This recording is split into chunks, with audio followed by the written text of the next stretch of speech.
Hello people of the internet, welcome back to my channel and welcome back to the Yu-Gi-Oh! Project video series where I'm making a modernized version of every character's deck that has appeared in the Yu-Gi-Oh! Franchise. In this episode, by a viewer request from one of my earliest episodes, I'm making a deck for the most adorable geeky boy in the series, Bastion Misawa or Daichi Misawa, as he's known in the Land of the Rising Sun. We probably all already know that he appears in the Yu-Gi-Oh! GX series, that he's a big nerd and that he has a big crush on sweaty dominant Amazon woman. That basically sums up his character, but for more details I will leave links to the videos which explain his character more in detail in the comments below. Bastion appears in the GX anime and manga and is notorious for using many different decks, 7 decks to be precise, corresponding to 6 main attributes in the game plus an extra deck which is a combination of 3 decks that he previously used. The following decks that he uses are an unknown wind attribute deck, a zombie yokai deck, his miscellaneous elemental scientist deck which he uses in Academia entry exam, his magnet warrior deck which is different from the one that Yugi uses, Litmus Doom Swordsman deck,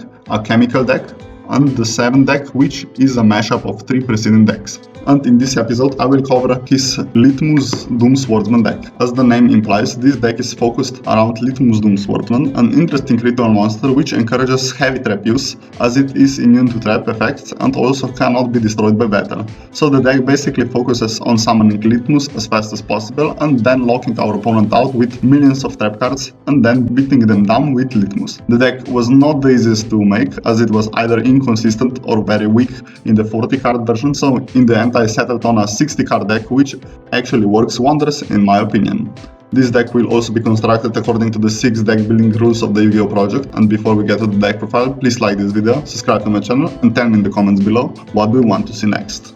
Now for the deck profile, 3 copies of War's Raider, which is very useful as it can be summoned from the deck by Unexpected Eye and can be used as a rank 4 material or ritual material, and it can be also useful in conjunction with Advanced Ritual Art to summon Litmus by sending materials directly from the deck to the graveyard. Now a little controversial choice, but 3 copies of Nibiru do in this deck magic, as the deck has generally a hard time dealing with unbreakable boards and allows us to establish control and pace of the game after we clear the opponent's setup, but if you want to play extra pure, just leave it out. 2 Presiders of Rituals, which is a ritual summon, as they can be used as ritual material from the graveyard, and they can be easily dumped there by Mathematician. And draw 1 card upon the Battle Destruction effect is not bad either. 3 Senjus to search Litmus, 3 Sonic Birds to search ritual spells, 3 copies of Manju to search anything ritual related, 3 copies of Mathematician to dump Jin to the graveyard, and 1 Pikiru because Bastion plays it in the anime. And then of course 3 copies of Litmus Doom Swordsman, the centerpiece of the deck, which has a really nice trap and battle immunity and is also a great beat stick. Its trap resetting ability is not bad either. Then 3 copies of Unexpected Eye to summon War's Raider, 3 copies of Pre-Preparation of Rites to search Litmus and his ritual spell, 1 Pot of Desires for draw power because our deck is very thick, 3 copies of Pot of Extravagance because our deck does not really rely on extra deck that much, 1 card Distraction to deal with dead hands, 3 Litmus Doom rituals which are amazing as they can of course summon Litmus, but they can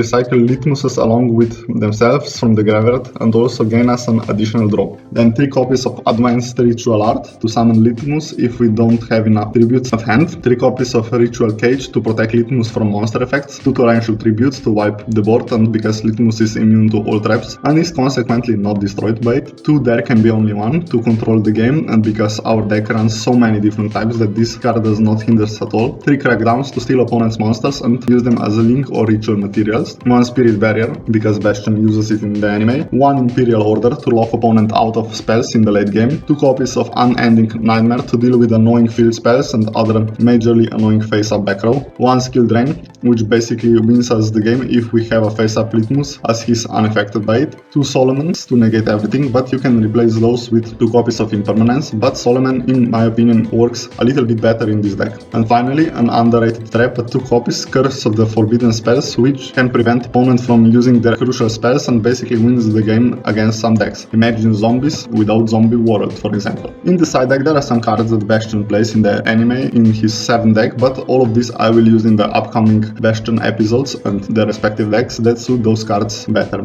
Then for the extra deck, which is mostly here for utility and to be banished by Pot of Extravagance. 1 Zeus to wipe the board, 1 Vespenato for battle effect, 1 Tornado Dragon to deal with back row, 1 Castel to shuffle monsters monsters that are immune to destruction back to the deck, 1 emerald to recycle our monsters, 2 copies of Dugares for draw power and potential monster reborn effect, 2 Blackluster Soldier League monsters because they're extremely powerful if you use a level 7 or higher monster as their material, Litmus for example, as this Blackluster banishes cards or deals really huge battle damage, and is also immune to effects. Then 2 copies of Nightmare Brothers for removal, and 2 Cross Ships because they allow us to draw 2 cards if we happen to ritual summon. And finally, that would be it for the deck profile, so join me and see this deck in action.